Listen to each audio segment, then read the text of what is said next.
Mabuhay! Good day to all! I am your tutor. Good day to all! Welcome to ETUlay, a free online tutorial, an initiative of the Department of Education, Information and Communications Technology Service, Educational Technology Unit, ICTS EdTech. This program is aimed at helping and assisting learners from kindergarten, senior high school, ALS, Alive, and SPED learners.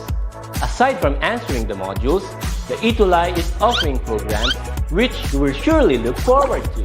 Together with our parents and teachers, the ETUlay will bridge the gaps where difficulty and ease meet in learning new knowledge and skills. So, let us prepare our modules, pen and paper. Ready your mind to see and hear worthwhile and interesting lessons. Let us now study and learn, together with our volunteer online tutors. Tara na!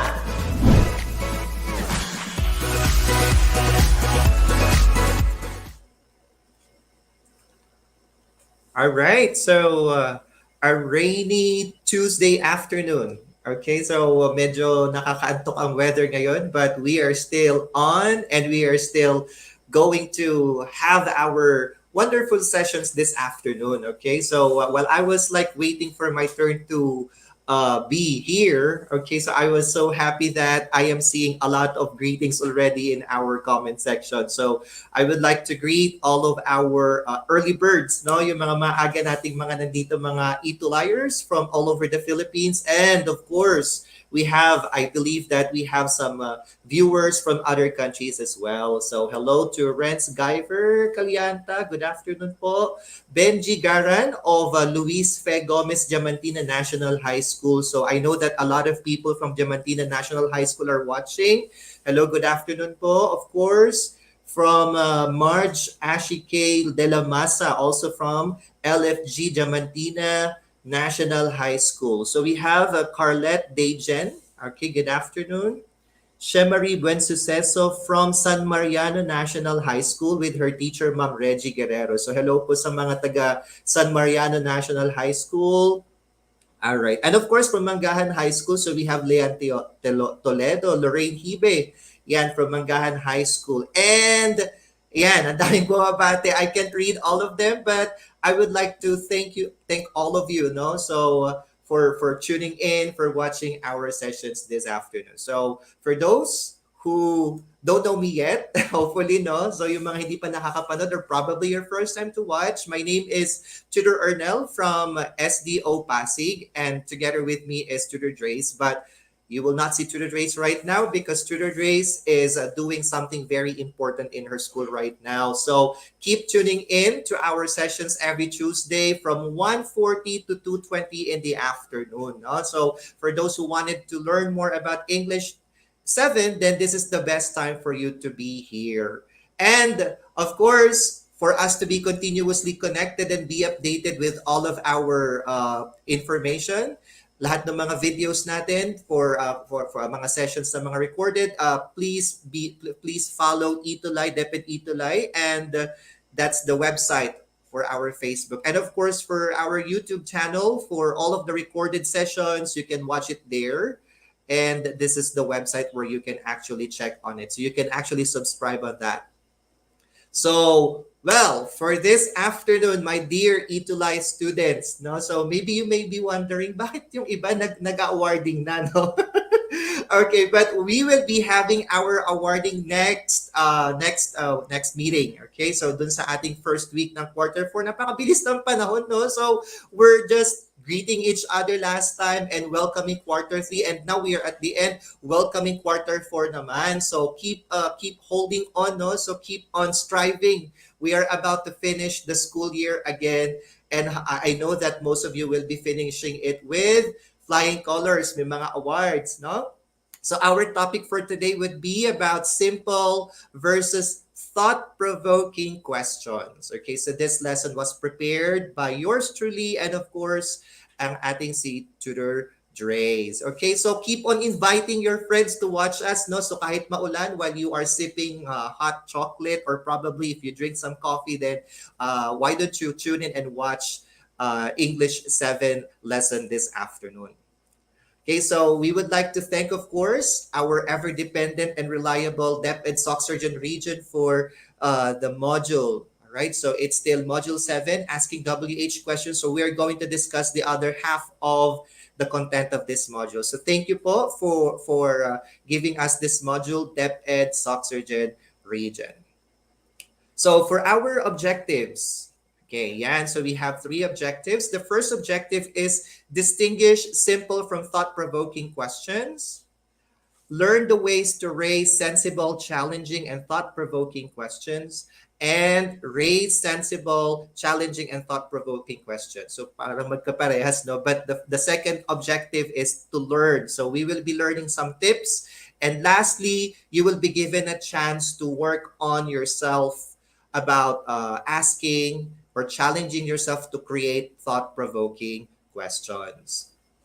Okay, so for trivia, this month of April is allotted for celebration of Buwan ng Panitikan or the National Literary or Literature Month. And the theme of it is Muling Pagtukla sa Karunungang Bayan. Yan. So yung mga mahilig sa literature, this is the best time that we would be able to participate and appreciate the beauty of the Philippine literature. Okay, so celebrating National Literature Month, you may be asking, Tutor Arnel, bakit ba tayo nagsa-celebrate ng Buwan ng Panitikan or National Literature Month?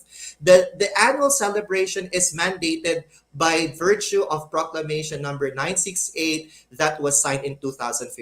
So meron tayong natututunang bago ngayon, no, about the celebration. So national artist for literature Rolando Estino wrote in 1975 that literature is the collective memories of a civilization or civilization. Thus, the very reason for celebrating the National Literature Month 2022 is to reminisce and recollect the memories of our race. So, ang source po natin ito to discuss or to tell us the background, but kailangan natin i-celebrate ang National Literature Month is from the Philippine Star Global, an online news paper. Ayan. So, happy National Literature Month to all of us. Well, ayan. So, we are going to feature our tuties. Yung mga pangalang lalabas dito, well, of course, are those who submitted their output from our past activity. Okay? So, we would like to extend our congratulations to our amazing tutie.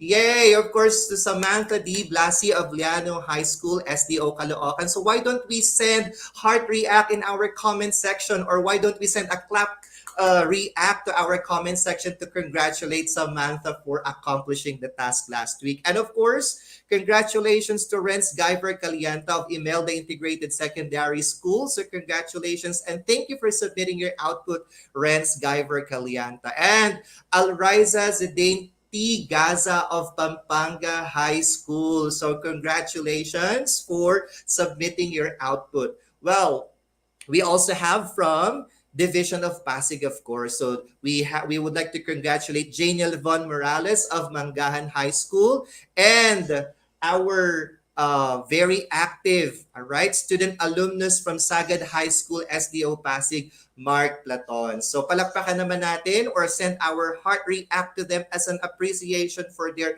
hard work and effort to submit the outputs for our sessions activities. So we picked, Tutor Drace and I picked one of the best. Lahat naman yan best, no? But of course, we have a very limited time. So we picked one of it and let's watch his output.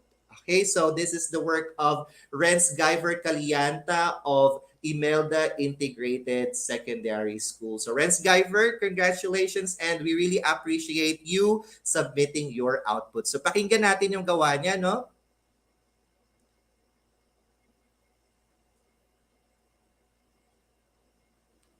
Okay. Wait a moment.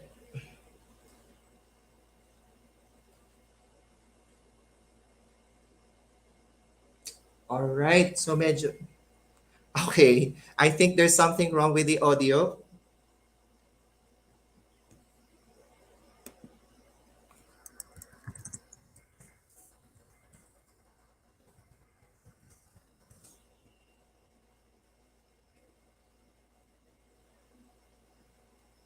Okay, wait up. Oh, okay. So probably I need to work on something here. You must protect your boundaries. Okay, ayan. Balikan natin. Sayang yung gawa ni Renz Guyver, no? So Renz, this is Renz Guyver's work. Okay, let's give him a big virtual round of applause. Okay, send tayo ng heart and clap react. So panoorin natin yung gawa niya. Good morning. I'm Renz Guyver Calyanta. Today, I'm going to interview my relative, Miss Rose Calyanta, about the topic cyberbullying. Good morning, Mom. Good morning. For you, what is cyberbullying? Okay, cyberbullying is the use of cell phones, instant messaging, email, chat rooms, or social networking sites such as Facebook and Twitter to harass or threaten, intimidate someone. How to protect yourself from cyberbullying? First, you must protect your boundaries. Review your privacy setting, never respond, block and report. Talk to someone. Believe in yourself. One of the hardest things to do in life is to trust that you know yourself best. When was Anti-Bullying Act implemented in the Philippines?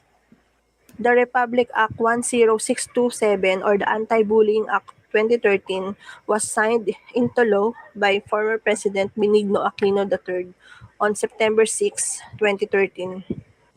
Who authored the Anti-Bullying Act?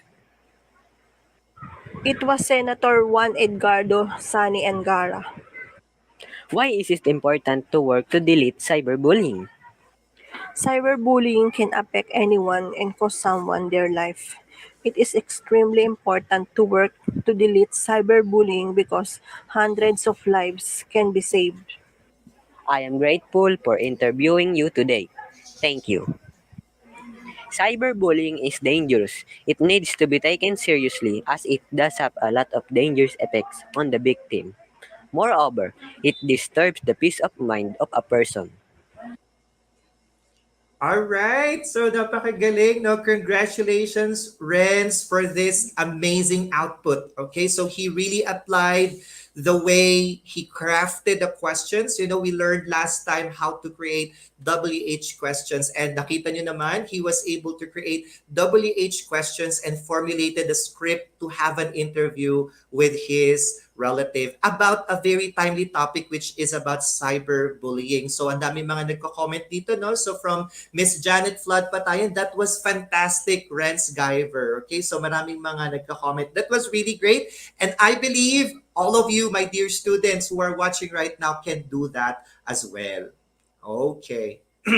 Now, let's get ready with our keyboards. No? So choose the appropriate WH questions for the given dialogue. Okay, so i-ready natin yung ating mga sagot. Let's see if you can still remember our lesson last time. Okay, so complete the dialogue. The missing dialogue is the dialogue. All right, so what I mean is the missing line here is line A, and you can see there line B. The only store open at this hour is the 888 convenience store. What do you think should be the appropriate WH question for that? So type in your answer. Don't forget to put a number. Is it A, what food are we buying at the store tonight? Letter B, when is the best time to book for a flight? Letter C, where can we buy food at this late hour? So what's the answer? So we can see Eunice, Princess, John Michael, Kerubin, typing letter C for number 1. So let's find out if that's the correct answer. Yes, that's correct. Where can we buy food at this late hour? Number 2, find the missing question or find the appropriate WH question for this dialogue. So the answer is supposed to be lockdowns are implemented to prevent the virus from spreading. So A, why are lockdowns implemented? B, when will the lockdown be implemented? Or C, which places will be locked down? So what do you think is the answer for number 2? Eunice said A. So Diary said A. Janiel Von Morales said it's A. All right, so let's see if that's the correct answer. Good job. Why are lockdowns implemented? Third question. So find the missing question. The class president will represent us in the Students' Council meeting tonight. What do you think is the most appropriate question for it? A, who will represent us in the Students' Council meeting? B, when is the Students' Council meeting? C, who will preside the Students' Council meeting? Okay, so there are still who are sending answers for number 2. Okay, Danette said it's A. Cherubin Gabriel said it's A. Miss Janet Flood Patayan said it's A. Lorraine said it's A. Let's see if that's the correct answer. Good job. Who will represent us in the Students' Council meeting? Number 4. Okay, so find the best WH question for this. All right, so I guess it's George. He has other plans this weekend. So what do you think should be the most appropriate WH question for that? Is it A, who doesn't want to join hiking this weekend? B, who wants to join hiking this weekend? C, where are we going this weekend? All right, so what's the answer? So John Art said it's A. Ed said it's A. So Diary said it's A. Alriza Zidane said it's A. Let's see if that's the correct answer. Good job. Letter A is the correct answer. Okay, so maybe you have plans for this weekend. So, okay, so number 5, what do you think is the most appropriate WH question for this dialogue? Letter B.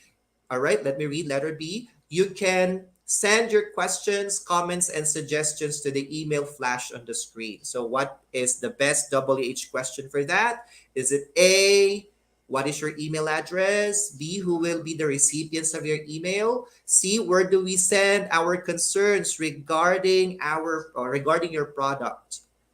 Is it A, B, or C? Okay, number 5.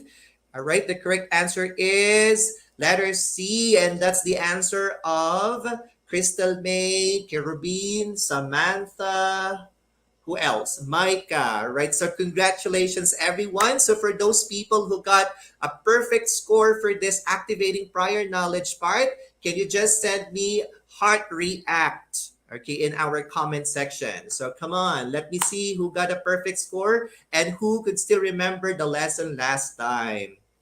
Ayan. So while we are waiting for you to send me your heart reacts, let us greet some of you here. Meron pa ba tayo mga greetings dito? Ayan, so Rudolph Galindo from Bagnos Integrated School. So good afternoon po sa mga taga Bagnos Integrated School. Hesley Fea Mendoza, all right, of grade 7 Justice, watching from LFG, Diamantina National High School. Okay, so do we have heart reacts already? Oh, wow, a lot. So Cherubin, congratulations. Janet Flood, congratulations. Eds, John Joseph, Lorraine Libe, and Renz Alejandro Nonata, and so much more. So congratulations to all of you. Now, for the presenting the lesson, let me just see your answers to the following questions. Okay, so probably I might be giving you around 1 minute to think about the answer. So type your answers in the comment section. Okay? So the first question that I have for you is, since ang topic natin, no, about questions. All right, what are ways to prevent COVID-19? Okay, so you can just send me one sentence to answer this question. Okay? So what are ways to prevent COVID-19? So pakisagot yung question and type it in our comment section. So while I'm waiting for your answers, tingin tayo ng mga greetings dito. Okay, so ayan. So think of ways, all right, to fight or to prevent COVID. Okay, I can't see. Ayan, marami kasing mga answers. And so hopefully you will continuously send, the link of our session to your friends, to your classmates, so that more of you will be learning our lesson. So for Cherubin, all right, his answer is to prevent COVID-19. All right, you have to wear face mask. That's correct. So Diary said avoid the crowded places. So Danette Gansatao said there are many ways to prevent COVID-19, and one of it is sanitizing our hands whenever we touch any object. Okay, ang ganda ng sagot niya, no? So we have to sanitize our hands para mamatay yung virus, right? So Stephanie Diaz Santos said we can't prevent COVID-19 by observing social distancing. And so even though we are on alert level 1 already, we still have to practice that. Okay, so Miss Janet Flood Patayan said wear mask and wash your hands. These are two ways to prevent COVID-19. So thank you for that answer. And Daniela Adelaide said, staying at home is one of the best options to prevent getting infected by COVID-19. So we can wash our hands regularly and drink vitamins. So very good. All right, ang gagaling ng mga sagot ninyo. How about this question? Okay, I know that there are a lot who sent their answers, but let us see your answer for this question. How does the pandemic impact the global economy? Ayan. Sir Arnett, parang medyo ano yan ha. Okay, let's just try. What can you give or what idea do you have to to answer this question? How does the global pandemic impact the global economy? Yan. So, economy, it talks about jobs, it talks about money, it talks about yung mga company, yung mga stores, yung mga ganon, no? So, economy, paano niya na apektuhan? How did pandemic or how does the pandemic impact the global economy? Okay, so I can still see answers from the previous question. Okay, so hello to Audrey Dominsil Subia of Diamantina National High School. All right. So Samantha Abby Diaz Santos said the economic growth declined due to the pandemic. A very good answer. All right, Irish Martinez, okay, from MHS Grayton Aulus. Hello, Irish. All right, so Mark Platon said pandemic changed our daily routines. That's correct. Okay, so Stephanie Diaz Santos said the global economy decreased as pandemic struck because of the implementation of several health restrictions. Right. So we cannot go to the store the way we wanted to, no? So limited na lang, right? So 5 people muna. So it really affected a lot of people, no? So let's read one more.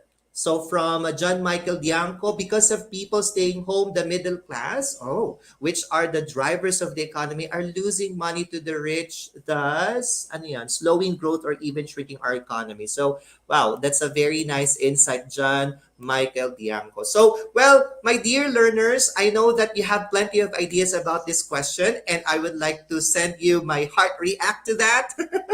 Okay, so why did I ask you those questions? Let me ask you this again.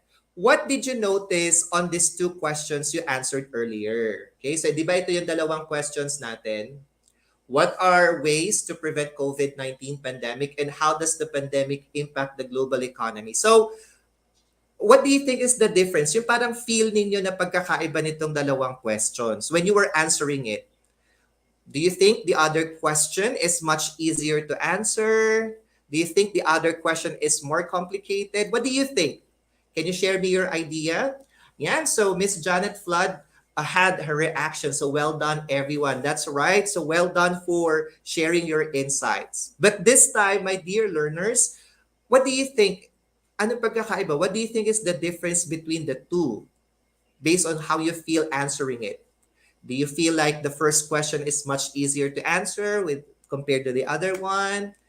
Or parehas lang ba siyang madaling sagutin? All right, so while we're waiting, let's greet JJ Young, Korean, watching from LFG Diamantina National High School.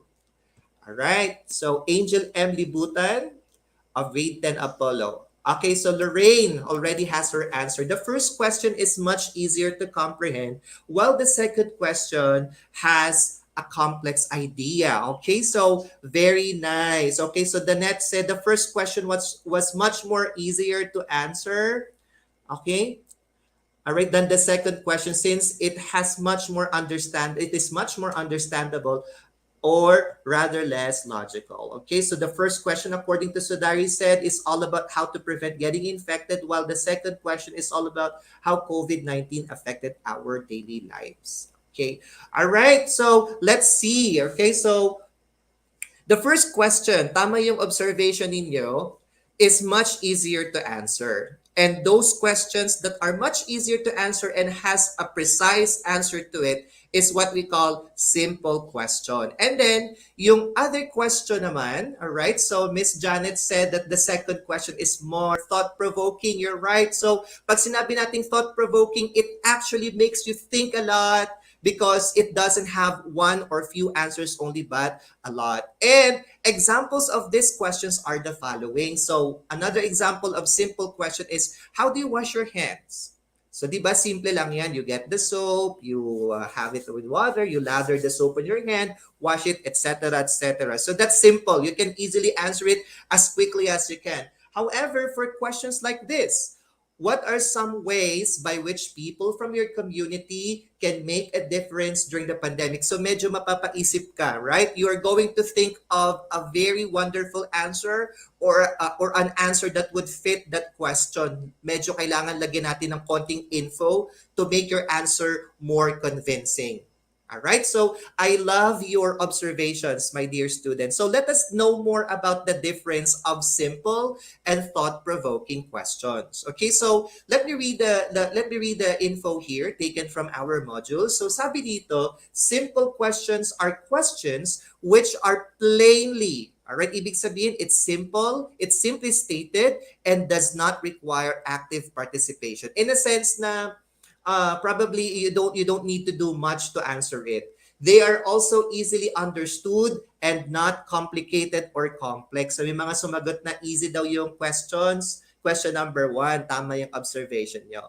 While on the other hand, thought-provoking questions are questions that stir or cause a person to think introspectively about matters, topics, or subjects which are not previously pondered about. So pag sinabi natin, dear students, na introspectively, you have to reflect, you have to think, you have to evaluate the question before you are giving the answer to it. So these questions are asked when you want to spark a fascinating discussion about heavy topics, no? So kung medyo mabigat or medyo malalim yung gusto nyong pag-usapan, medyo seryoso, a little bit serious, then you have to give thought-provoking questions to those people whom you are talking to.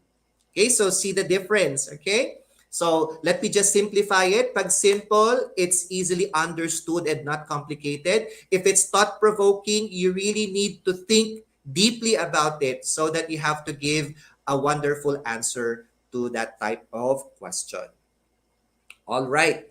So, of course, since we wanted our questions to be thought-provoking, di ba? So, lalo na sa school, whenever you are engaging to wonderful discussions, marami tayong mga issues ngayon sa society which would require us to discuss or which would require us to know more about it, then definitely there are different ways or perfect ways to ask better or thought-provoking questions. So, let's see the first tip, which I hope you would take note and not forget. The first one is research first. Ayan. Okay, so why do we have to research first? If you still have questions and opportunities available, you should do your own research before asking the question. So it's either you are researching because you wanted to know the answer, or you research so that you will be able to formulate a better question, no? So knowing as much as you can about the subject before asking the question is the most important part about asking a question intelligently. So para hindi lang siya walang sense, all right? To put more sense to your questions, my dear students, you have to know the topic. You have to know what you are asking. So hindi lang tayo basta tanong ng tanong nang hindi natin naiintindihan. So, that you are acquainted with the subject will show when you talk about it. So when you get acquainted, kapag alam natin yung ating itinatanong or we know much about the topic, then definitely we will be giving a better question if we research first. So let's not forget that, okay? The next one that we should remember is we have to compare what you know and what you don't. Okay, so before you ask, think about what you don't know about the topic, and what I mean is what you do know about the topic and what you don't know. Okay, so probably it's better if you have a notebook or if you have your laptop or your cell phone where you can type down. For example, yung gawa ni Renz Guyver about cyberbullying. What are the things that I know about cyberbullying? And then those things that you don't know much about the topic, then write it down and formulate a thought-provoking question. Okay? So, do you have a lot of information and only need small details? Do you know almost nothing? So, if you have the list of questions, for example, if you have more answers than questions, then definitely you know a lot about the topic. But if you have plenty of questions about it, okay, then definitely you really need to go you really need to research more. You really need to read more. Kailangan natin magbasa pa. So there are more, or the more information you know about the topic, the more intelligent your questions be. Okay? So, well, halimbawa, yung mga uma-attend ng debate, for example, di ba, we are watching debates, right? Yung mga presidential candidates, they're attending debates. So, yung mga nagtatanong doon, the ones who are asking the persons, they have knowledge about what they are asking, right? So, hindi lang sila basta nagtatanong. They're not asking questions out of nothing. So, they are really coming from something, they research on that. That's why they are giving a lot of sensible questions. And we are also receiving sensible answers whenever we are giving wonderful and thought-provoking questions.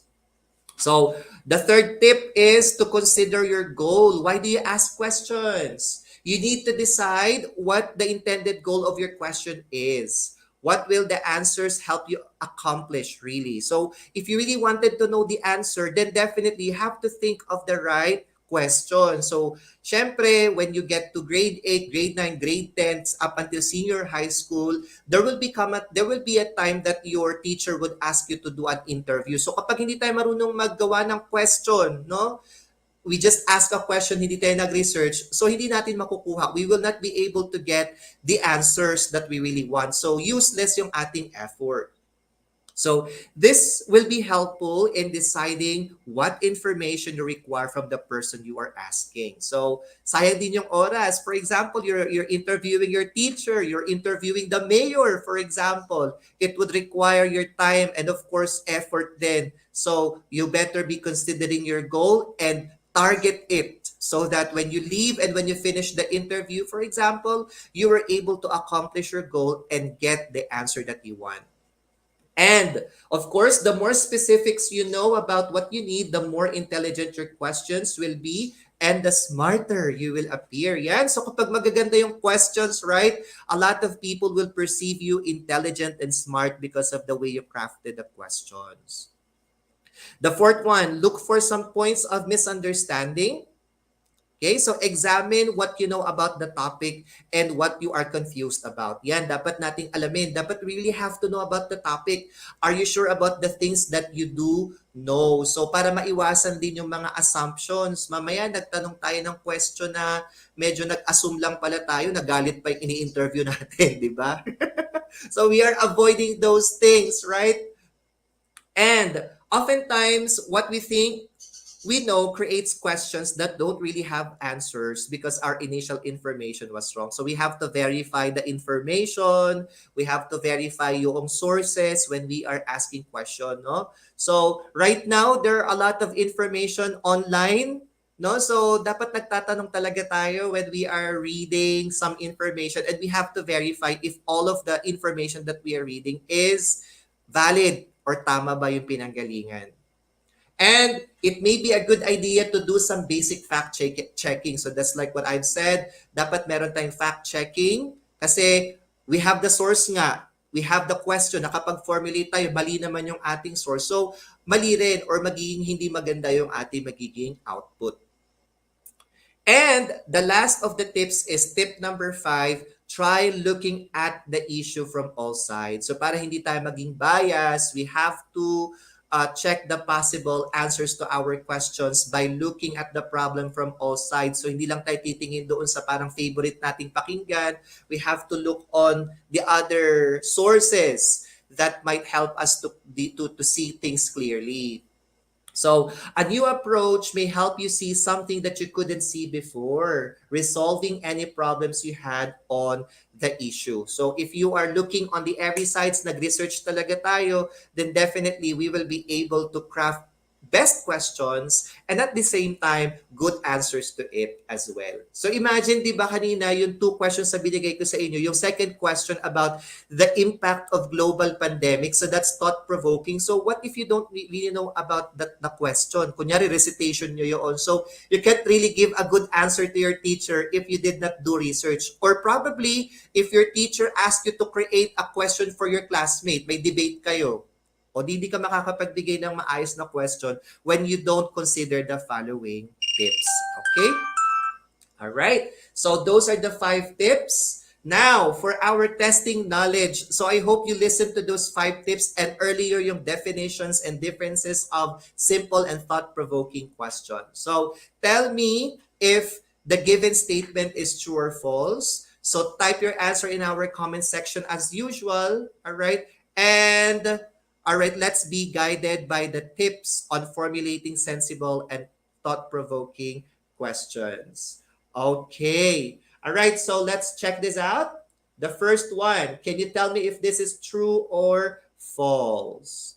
Okay, so when you raise a sensible and thought-provoking question, you are enabling the discussion to be more in-depth and comprehensible. So please type in the number and your answer, true or false. Mm-hmm.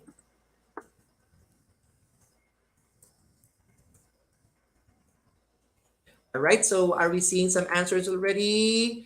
Okay, so Janet Flood Patayan said it's true. Eds Barreto said it's true. Shemari Buensuceso Sagan, it's true, according to her. How about the others? Yeah, okay, Caliph El Guman said it's true. Let's see if that's correct. Okay, that's true. Okay, so when you raise a sensible and thought-provoking question, so mas lumalalim yung ating pagkaunawa or the way we understand the topic. Number 2, asking a question not related to the topic being discussed is acceptable as long as the question is thought-provoking. What do you think? Is that true or false? So you keep on asking questions even though it's not related, but as long as it's thought-provoking, do you think it's correct? Is it true or false? Let's see. Okay, so Diary has a question mark. Is it false? Not sure. Okay, Kerubin said it's false. Janet said it's false. Clara De Castro said it's... Okay, that's for number 1. It's true. Kerubin said it's false. Okay, let's see. All right, it's false, my dear student. Diba? We have to stick to the topic because even though you know how to ask thought-provoking question, tas hindi naman related yung question mo doon sa pinag-uusapan, then the people who are talking to you might turn their back on you. They might not talk to you anymore because you are not asking related questions to the topic. The third one, beating around the bush would make you look smart and make your question thought-provoking. Ayan. So mamaya natin ipaliwanag yan ha. So let me just check if you understand the sentence. Beating around the bush would make you look smart and can make your question thought-provoking. So Janet Flood Patayan said it's false. Danet Gansatao said it's false. Wilvia Ancheta said it's false. So Diary said it's false. Okay, let's see. All right, that's true. It's false. Pag sinabi natin beating around the bush, in Tagalog, paligoy-ligoy. All right, you are saying a lot of stuff. You're telling a lot of things that are not related.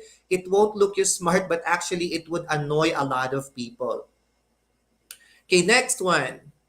Looking for points of misunderstanding is one of way constructing a thought-provoking question. Is that true or false? For number 4. Looking for points of misunderstanding is one way of constructing a thought-provoking question. All right, so true or false? So Diary said it's true. Andrea Olitra said it's okay. That's for number 3. She said it's false. All right, John Michael Bianco said it's true. Stephanie Diaz Santa said it's true. Let's see if that's the correct answer. Yes, that's correct. That's actually one of the tips mentioned in our lesson. The fifth one, okay, examining a topic from different perspectives allow you to see areas that need further clarification and discussion. Thus, it enables you to come up with a question that may stir an interest and relevant discussion. Is that true or false? You have to examine the topic now from different perspectives, which allows you to see areas that need further clarification and discussion. Okay, so do we have answers for number 5 already? So I can still see answers for number 4. So Diary said it's true. Janet said it's true. Okay. Wilvia said it's true. Okay, Rizel, that's for number 4. Okay. So Lorraine said it's true.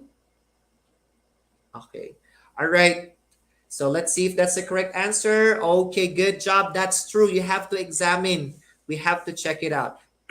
All right, so dear students, for those who get a perfect score for testing one's knowledge activity, let's have 5 hearts in our comment section. Okay, so send me 5 heart reacts for those who got a perfect answer or perfect score for this activity.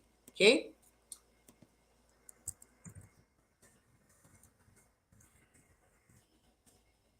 All right, so do we have, right, wow, a lot of you. Okay, so Diary, Shemari, Paula. All right, wow, congratulations. I'm so glad to see that all of you got the perfect score for this activity. So how about for evaluating one's knowledge? We're almost done, okay? So identify each question as simple or thought-provoking. So type your answer in the comment section. So be mindful of the spelling, my dear students, ha? Simple or thought-provoking. All right, look at number 1. What life lessons has COVID-19 pandemic taught you? All right, is that simple or thought-provoking? What life lessons has COVID-19 pandemic taught you? All right, so is that simple or thought-provoking? Yeah, so while waiting for you to type in your answers, congratulations, Princess, Falcotello, Carlette, Dejan, John Lawrence Bacon for getting a perfect score from our testing one's knowledge. Okay, so Amir Jaira Timbre, congratulations for getting a perfect score. Okay, so for number 1, okay, so Diary said thought-provoking. Janet Flood said it's thought-provoking. All right, so let's see if that's the correct answer. Oh, okay. I think I just had a mistake here. That's actually thought-provoking, okay? So it actually makes you think, okay? Next, number 2. All right, number 2. Aside from personal happiness, what other reasons should one have to get on with life? So is that simple or thought-provoking? Okay, my dear learners, number 1 is thought-provoking, ha? Okay, I'm really sorry about that. So number 2, aside from personal happiness, what other reason should one have to get on with life? So number 2. Okay, so ang dami nakakuha ng tamang sagot for number 1. Angela Bez, Janiel Von Morales, Jeric Garobo. Okay, number 2, it's thought-provoking. Okay, that's correct. Miss Janet. Eunice Uskisa, okay, that's thought-provoking. Okay, let's see if that's thought-provoking. Yes, good job. It's thought-provoking. Medyo kinabahan ako. Akala ko nagkamali ako naglagay ng check ulit. Okay, number 3, where would you like to have a vacation this year end? Okay, is this simple or thought-provoking? Where would you like to have vacation this year end? Yan, so masarap na mag-vacation na but we can't have vacation yet. All right. Okay. So for number 3, Miss Janet said it's simple. Eds Barreto said it's simple. Carlette said it's simple. You're right. Okay, you can just simply give one answer to that question, no? So next, number 4, how would you spend your Christmas vacation this year meaningfully? Is this simple or thought-provoking? All right, number 4. Simple or thought-provoking? So, Yeah, so Diary said it's simple. Okay, how about the others? Okay, William Henry Jornashon said it's thought-provoking. Thought-provoking, according to Miss Janet. Let's see. All right, it's thought-provoking because you would still be thinking deeply, all right? Meaningfully, all right? It's not simply as how you will spend it, right? You're going to think of think of some ways how to spend it more meaningfully. All right, number 5, when was the last time you went to the beach? All right, is this simple or thought-provoking? And so on Facebook, I see a lot of my friends have been to the beach already. Okay, so number 5, when was the last time you went to the beach? Is that simple or thought-provoking? So Eds Barreto said it's simple. Janiel Von Morales said it's simple. Okay, Kerubin Gabriel said it's simple. All right, John Hart said it's simple. Let's check that out. That's correct. It's simple. Okay, dear learners, why don't you send me a happy face react for getting a perfect score? 5 happy face react in our comment section to check or for me to know how much or how many of you got a perfect score. Come on, come on. Okay, good job. All right, so Chev Harris Binuya, hello from DMGHS, grade 7, love. Hello po.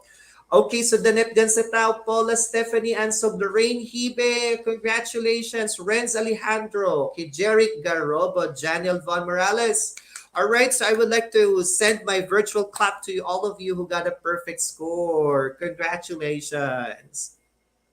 All right, to summarize our lesson, so simply I would tell that simple questions are plain, not complicated, and not complex. And let's not forget that thought-provoking questions are those that stir or cause people to think deeper about fascinating topics for discussion. Okay, so what are the tips for us to perfect our questions? The first one that we learned is to research first. It's very important that we know much about a topic. The next one is we have to compare what you know and what we don't. All right, so we have to think critically on the questions or the information that we will use in asking questions. The third is to consider the goal. Of course, you have to target what are you achieving in asking these questions. And the fourth one is look for some points of misunderstanding, and you can actually do it by fact checking. And the fifth and last tip that we have here is try looking at the issue from all sides. So for us not to be biased. All right, so let's check it out if we were able to achieve all of our objectives. Well, of course, we were able to distinguish simple and thought-provoking questions. We were able to learn the ways to raise sensible, challenging, and thought-provoking questions. And of course, for the upcoming activity in our homework, you will be given a chance to raise sensible, challenging, and thought-provoking questions. And this is what I am talking about. So for those who were not able, or for those who were able to create their answers or their homework from the last session, identify nyo doon yung mga simple questions and then yung thought-provoking questions. And then you are going to do that in our T-chart that is flashed on our screen. Okay, so please take a screenshot of that and kindly send me your answers to, all right, you can actually send the answer to Tutor Dre's page and of course to my Facebook account, personal Facebook account.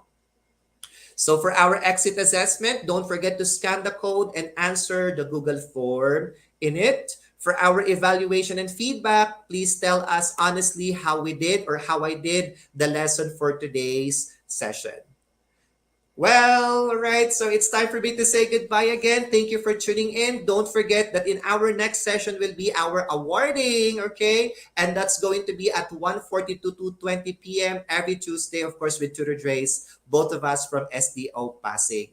Don't forget to support all of the English Junior High School ETUlay tutors, of course, from our very beautiful and ever supportive program head, Ma'am May. And up next, we have Tutor Rubeline and Tutor Joveth of English 8. Please support them and keep on watching. Thank you so much, my dear learners. Have a wonderful rainy Tuesday. See you next time. Bye.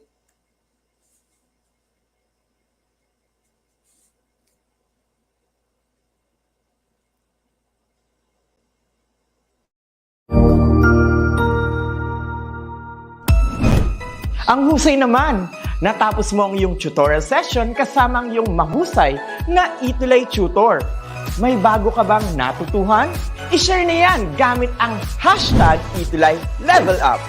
Huwag aalis ha dahil may susunod pang programa na pwede mo ring panoorin at salihan dahil naghihintay na ang iyong mga tutors. Happy learning dito sa ETUlay!